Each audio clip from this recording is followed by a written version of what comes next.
चलिए, तो आज पक्षी चित्रण में हमने 4 पक्षी चित्रण का समूह लिया है, जिसमें घोंसले में बने 2 बच्चे तथा उनके माता पिता, इस प्रकार का चित्रण का हमारा विषय है। ये पेड़ पर बना घोंसला हम निकाल रहे हैं।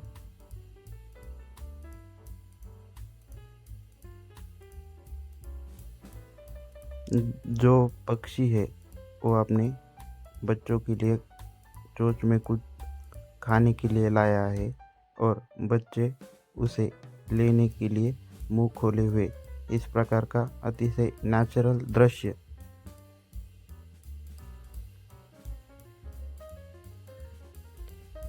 इस फोटोग्राफ में दिखाया गया है, जिसके आधार पर हम आज का चित्रण कर रहे हैं। चित्रण करते समय हमें प्रथमतः बाहरी शेप का चित्रण करना चाहिए और उसके बाद अंतर्गत डिटेलिंग की ओर बढ़ना चाहिए। हम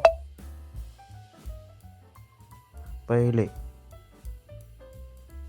अतिशय हल्के हाथ से बाहरी चित्रण कर रहे हैं वस्तुओं का, मतलब पक्षियों का। इसके बाद हम उसके आँख, पंख, इस प्रकार की अंतर्गत डिटेलिंग उसके बाद करते हैं। पहले हम उसका एक बाहरी शेप निर्धारित कर लेते हैं, जिससे हमें हमारा जो पक्षी वगैरह निकालना है वो कितने पैमाने पर निकालना है, यह हमें निर्धारित करना आता है। इस प्रकार हमने एक बाहरी आकार इसका निकाल लिया। यहाँ और एक मादा पक्षी बैठा हुआ है, इसका भी बाहरी शेप निकाल लेते हैं।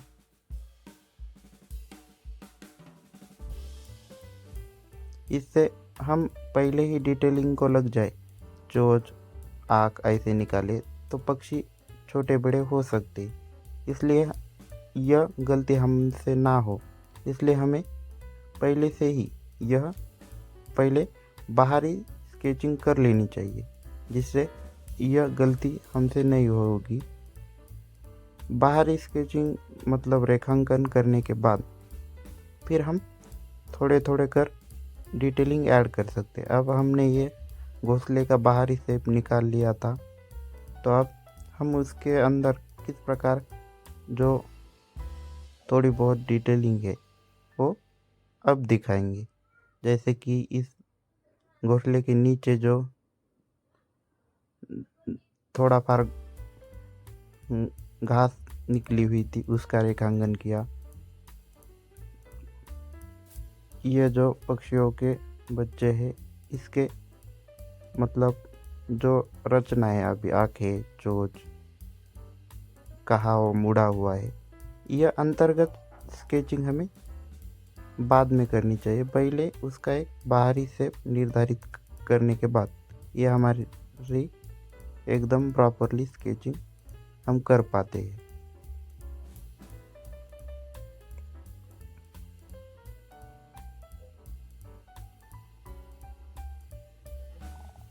इस पक्षी का भी स्केच कर लिया। अब हमारा सेकंड स्टेप क्या होता है, पैर, उसके अंतर्गत जो भी डीप डिटेलिंग है वो अब करनी है। जैसे कि आँखें, चोंच, पैर, उसे दिखाए गए पंख आदि। रेखांकन इस दो स्तर में करेंगे तो हमारा रेखांकन अधिकतर गलत नहीं होगा।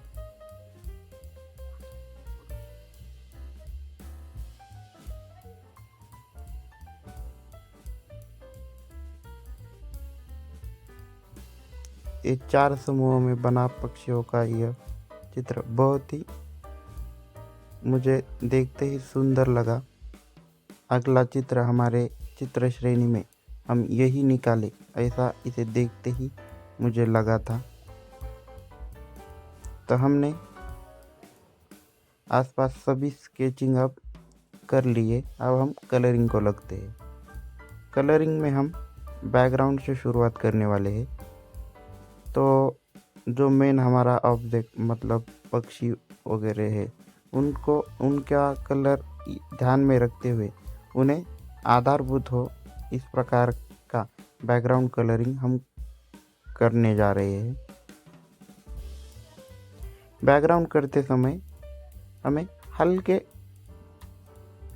हल्के रंगों का प्रयोग करना चाहिए। बहुत डार्क रंगों का प्रयोग नहीं करना है। पहले से ही स्टेप बाय स्टेप काम करना है। अलग अलग रंगों का प्रयोग शुरुआत में वाटर कलर में बैकग्राउंड में नहीं करना चाहिए। ज़्यादा से 2 से 3 रंग। प्रैक्टिस से हम उससे भी ज़्यादा रंग ले सकते हैं, पर कभी कभी ये रंग डिस्टर्ब कर जाते हैं। सराव से हमें बैकग्राउंड में जो भी कलरिंग करनी है वो आ जाती है। हमने यहाँ बहुत ही जिगजैग पद्धति के अलग अलग रंग का प्रयोग किया है, और कुछ नहीं, हम बहुत ही लाइट कलर का प्रयोग किया है, इसलिए ये सूखने के बाद डिस्टर्ब नहीं करेगा, बल्कि हमारे मेन ऑब्जेक्ट को सपोर्ट ही करने वाला है। इस प्रकार पतले गोल से हमने आसपास सभी बैकग्राउंड एक फिल किया है। इसमें जो रंग प्रयुक्त किए हैं वो कोई भी रंग नहीं डाले हैं। हमें फाइनल में जो भी कलरिंग करनी है या पक्षियों का कलर है, इसे ध्यान में रखते हुए ये किया है। तो अब बैकग्राउंड हो गया है। हम 10 मिनट के लिए इसे सूखने देते हैं। अब ये सूख गया है, तो हम फाइनल जो ये ऑब्जेक्ट है, अब इसे कलरिंग करेंगे। शुरुआत में हमें हल्के हल्के रंगों का प्रयोग करना है। स्टेप बाय स्टेप काम करेंगे। पहले उस जो भी मतलब वस्तु है उसका एक हल्का टोन देंगे, फिर उस पर शैडो और लाइट का विचार करेंगे। वाटर कलर में शैडो मतलब हाइलाइट्स छोड़ने के लिए पेपर का लाइट छोड़ा जाता है, और किसी भी रंग का पतला घोल तैयार करने के लिए पानी का प्रयोग किया जाता है। जितना रंग में हम पानी का प्रयोग करेंगे उतने ही हमें मतलब पतले पतले लाइट शेड मिलेंगे। मूल घोंसला व सुंदरता की दृष्टि से हमें जिस प्रकार लग रहा है उस प्रकार के हम रंग का प्रयोग कर रहे हैं, अलग अलग रंग। यह करते समय एक बात ध्यान में रखनी चाहिए कि हमारा जो भी चित्रांकन है वो अननेचुरल ना लगे। पास पास के रंग का प्रयोग कर सकते हैं, थोड़ा फार से भी। यह घोंसला भी कुछ ग्रीनिश और येलो टाइप का ही है। शुरुआत में अगदी मतलब बहुत ही हल्के रंग का प्रयोग करना है।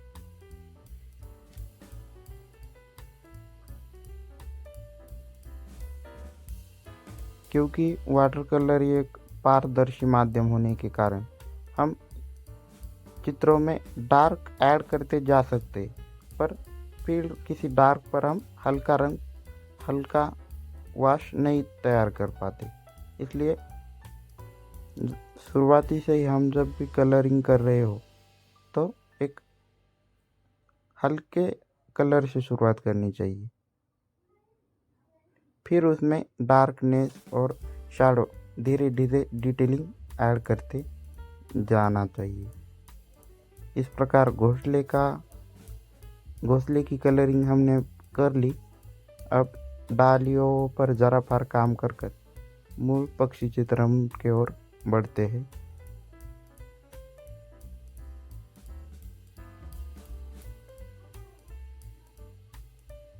पक्षियों को कलरिंग करते समय भी हमें जो भी रंग के पक्षी है उसका एक लाइट टोन देना है। फिर धीरे धीरे हम उसके शैडो पर काम कर सकते हैं। शुरुआत में हमें एक लाइट टोन देते देते आगे बढ़ना है। इस पर डिटेलिंग काम हम नेक्स्ट स्टेप में करेंगे।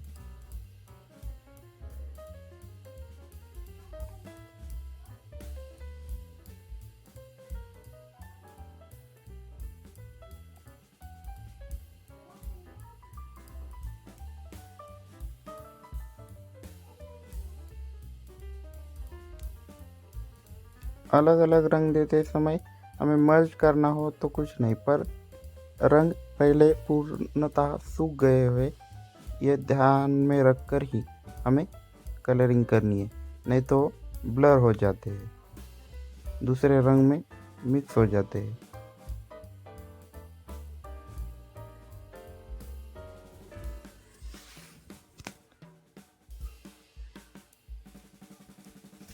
इस पक्षी का भी एक बेसिक रंग प्रथमतः देते हैं। क्यों कुछ ब्लू और नीचे वाइट रंग का है और उस पर पर्पल ब्लैक कलर के पैटर्न बना हुआ है। वाइट अभी तो हम छोड़ रहे हैं, जो पैटर्न इसके मतलब शरीर पर बना है वो हम चित्रांकित कर रहे हैं। वाइट भी पूरा तरह नहीं छोड़ना है हमें। अंतिम फाइनल काम करते समय शैडो दिखानी है उस पर। शैडो का कलर हल्का ब्लू और हल्का सा लाल का टच उस पर हम देंगे।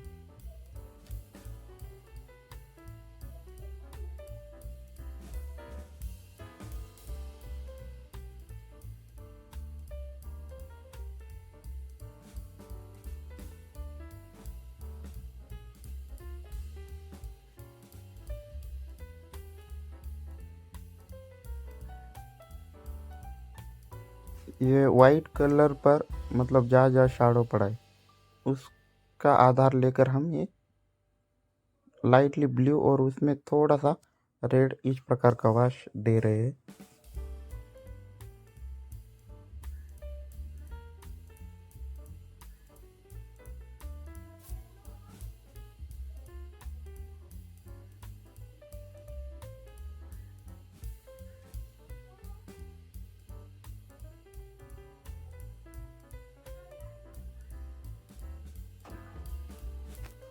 अब इसका जो मुख्य चेहरा है वो ब्लू कलर का है।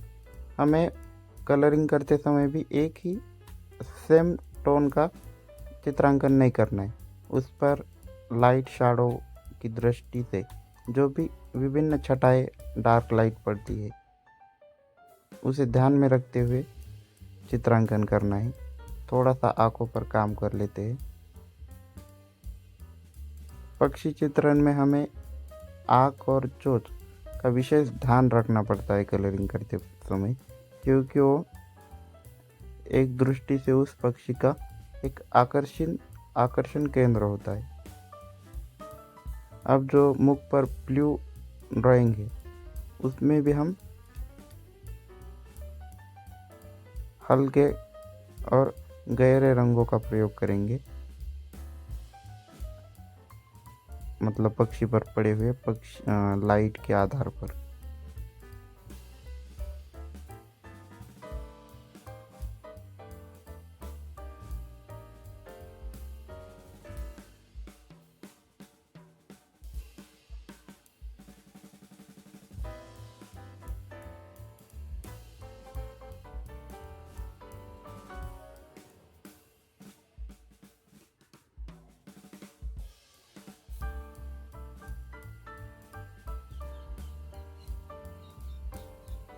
या हम कलरिंग करते समय ब्लू के ही ये सारे शेड है, पर वस्तु पर पड़े हुए लाइट के कारण जो उसमें विभिन्न छटाई दिखाई देती है वो दिखाने का प्रयास हम यहाँ कर रहे हैं।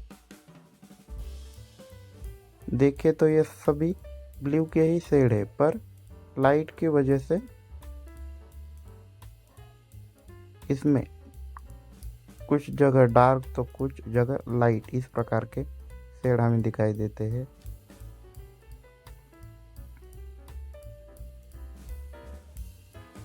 इस वाइट पक्षी पर जो पैटर्न बनाए उसे भी थोड़ी सी डिटेलिंग हम यहाँ ऐड कर रहे हैं।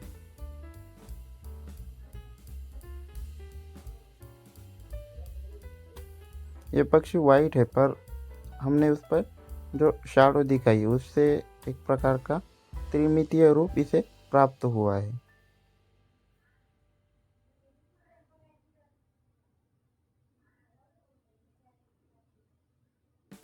इसलिए हम चित्रांकन जब भी करें तो शैडो और लाइट अवश्य ध्यान में रख कर ही ये काम करना चाहिए, जिससे चित्रांकन में एक उभार आए और एक नेचुरल लगे। ये देखिए, ये शैडो का प्रयोग कर रहे हैं हम। वैसे तो पेंटिंग करते समय ही हमें जहाँ वाइट मतलब देना है वह वाइट छोड़ना चाहिए, पर बैकग्राउंड करते समय कहीं पर हम समझ वाइट छोड़ ना पाए हो तो वह हम सीधा वाइट का प्रयोग कर सकते हैं। पर रंगों को हल्का करने के लिए वाइट का प्रयोग वाटर कलर में नहीं किया जाता। कई हाइलाइट्स दिखाने के लिए ही हम उसका प्रयोग कर सकते हैं। पेड़ में भी जहाँ जहाँ शैडो पड़ी है वह हम डार्क टोन दे रहे हैं, वो भी एक ही प्रकार का नहीं, थोड़ा कम ज़्यादा देंगे, क्योंकि दो ही स्टेप में तो लाइट और शैडो नहीं पड़ती। क्रमवारता से यह हम इस प्रकार दे रहे हैं यहाँ पर।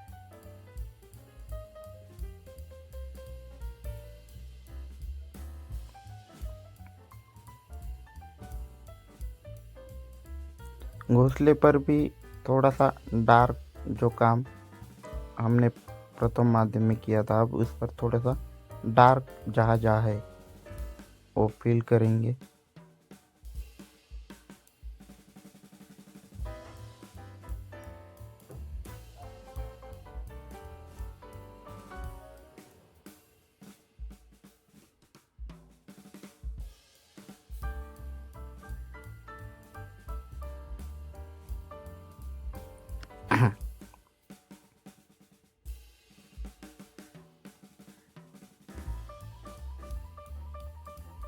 लाइट और शैडो के सुयोग्य इस्तेमाल पर ही चित्र की नेचुरलता एवं सुंदरता अवलंबित होती है।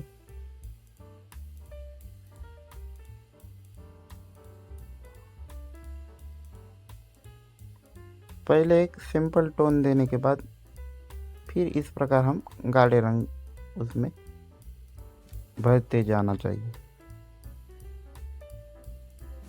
वैसे वाटर कलर में विविध पद्धति से काम किया जाता है, पर मुझे इस पद्धति में काम करना पसंद है।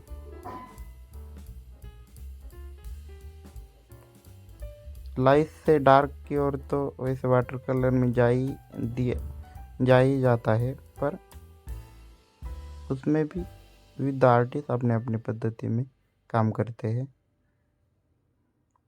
ये जो पक्षियों के बच्चे दिखाए गए उन्हें पहले हम एक बेसिक कलर दे देते हैं और अब धीरे धीरे डिटेलिंग याद करते हुए शैडो भी थोड़ी थोड़ी ऐड करेंगे।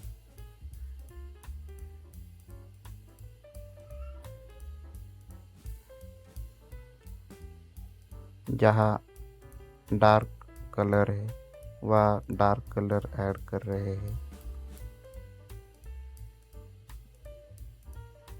इस प्रकार इस घोंसले पर भी कुछ कुछ जगह पर हमें हाइलाइट्स देनी है। हमने पूरा तरह वाइट तो नहीं छोड़ा, इसलिए हम सीधा वाइट कलर के प्रयोग से ये हाइलाइट्स दिखा रहे हैं।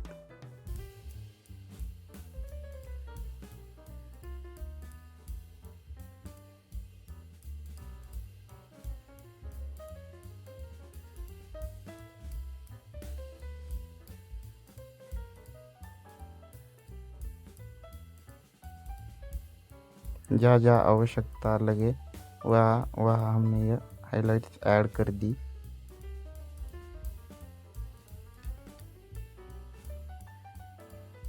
अब पक्षी चित्रण में भी एक प्रकार फाइनल काम हमने उस पर कर दिया है। अब हम मादा पक्षी के चित्रण की ओर बढ़ते हैं। अब हम इस पर डिटेलिंग काम करेंगे। हमारी प्रथम स्टेप वो है कि हम एक उसका मूल कलर लाइटली दे देते हैं और फिर आप धीरे धीरे उसमें डिटेलिंग ऐड करते हैं।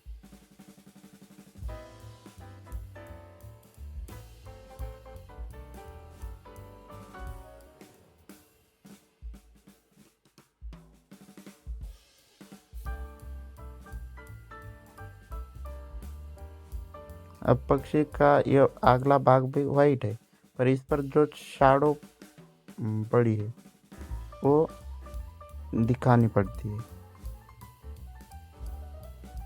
और इस प्रकार के लाइट और शैडो से एक प्रकार से वो उभर कर आता है चित्र, जैसे रियलिस्टिक पैमाने पर जैसे बाहर निकला हो।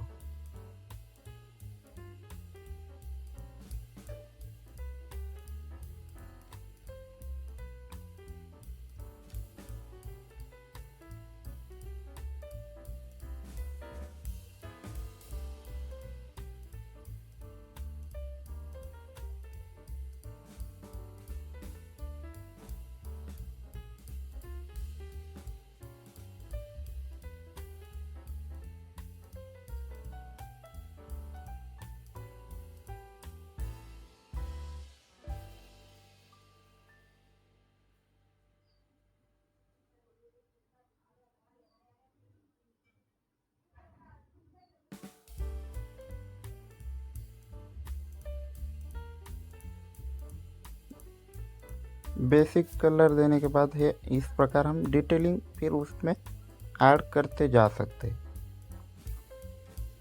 तो हमने जिस प्रकार 2 स्टेप में स्केचिंग और 2 स्टेप में कलरिंग किस प्रकार की है यह आपको ध्यान में आया होगा। इस प्रकार आप भी वाटर कलर में इस प्रकार प्रयुक्त कर सकते हैं।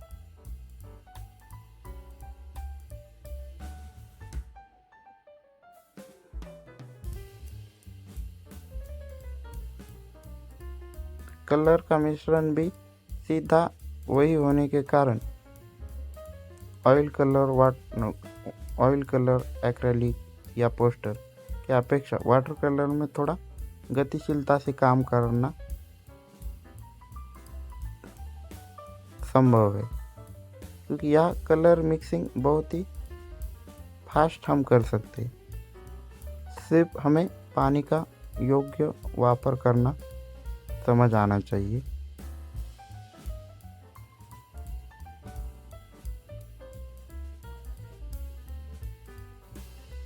टोन भरते हुए अत्यंत सावधानी से धीरे धीरे हल्के हल्के टोन भरनी चाहिए। सीधा डार्क की ओर नहीं जाना चाहिए,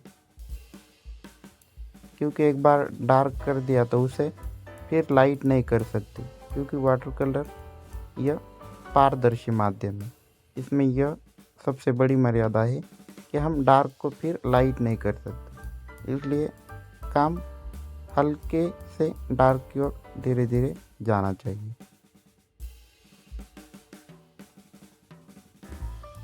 इस प्रकार हमने प्रथमतः एक उसका मूल कलर हल्के से दिया, फिर उसमें शैडो तथा लाइट इस प्रकार ऐड करते हुए ये चित्रांकन आसपास पूरा कर दिया है। अब जहाँ जहाँ थोड़ी बहुत डिटेलिंग लग रही है वह हम भर रहे हैं। आपको ये सेशन अवश्य पसंद आया हो तो लाइक कीजिए और हमें प्रतिक्रिया भी अवश्य दीजिए। धन्यवाद।